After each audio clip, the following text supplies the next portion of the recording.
Kevin of Loxley is back with another movie-themed game, and that game today is Krull for your Atari 2600, featuring some label art that has a guy who looks like he really doesn't want you playing with his boomerang starfish thingy. Okay, let's go ahead and take Krull, asterisk, and pop it in my Atari 7800 Pro system and see how it holds up today. Let's go to the game. No one plays with my toy. Krull was published by Atari and carries a copyright year of 1983. It is based on the 1983 movie of the same name, which I've never seen but would like to at some point. Krull was programmed by Dave Stalgus, who also designed the 2600 version of Millipede.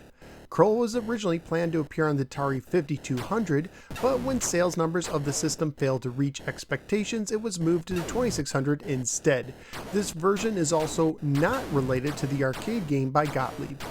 According to the manual, the Beast has been sailing his black fortress through space and has finally landed on the planet Krull and is attempting to use his army of soldiers called Slayers to take over the planet. However, there was a prophecy foretelling the arrival of the Beast and how a queen would choose a new king who would rule the planet, and they would have a son together that would rule the galaxy.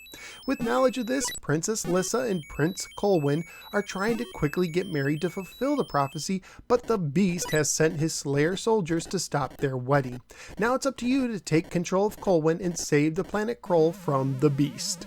Krull is a multi-screen action game for one player and has 4 modes of difficulty.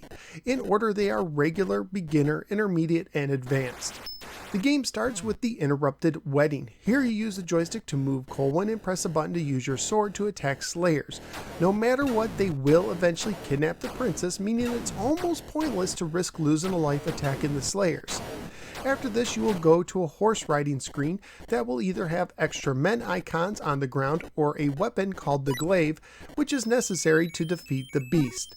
The Glaive is best described as 50% boomerang, 50% starfish, and 50% Freddy Krueger's glove, making it a weapon full of 150% of awesomeness.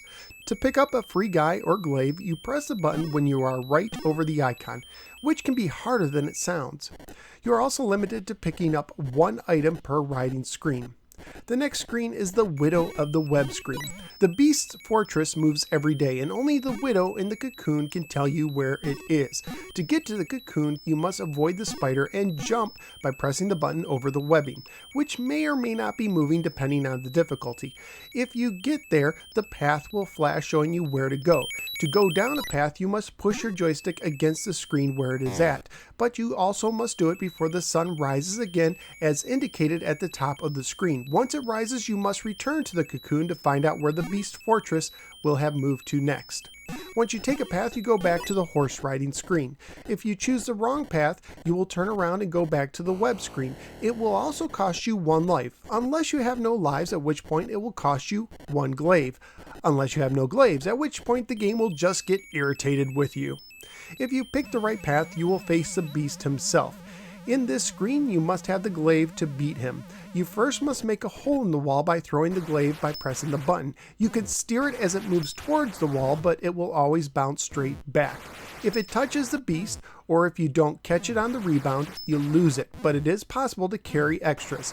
If you break through the wall and throw the glaive through the hole, the princess will travel down the path, giving you a fireball to throw at the Beast. 1 hit with the fireball defeats him, at which point you start the game over at an increased difficulty level. Graphically speaking, I think the game looks pretty good. I especially like the horses and the rising fortress. However, I will admit that the Beast kind of looks like a brown Ninja Turtle.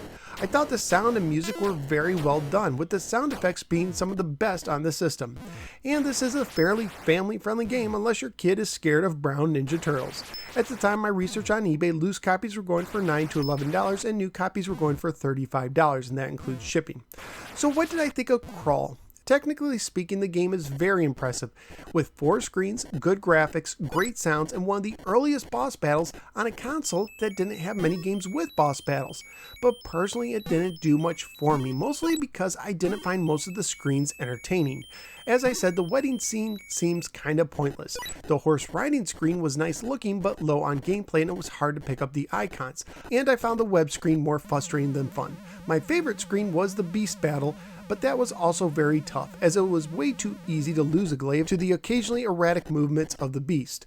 In the end, I had a little bit of fun on the journey, but I don't see myself coming back to it anytime soon. So where am I going to rank Krull? If this was based purely on a technical level, it would be pretty high, but I base my rankings on which game I'd rather play. So for instance, I'd rather play the also technically impressive Crypts of Chaos at 44, but I will give it an edge over Turmoil at 45. So out of the 80 games I've now ranked on 2600, Krull is galloping in at the 45 position.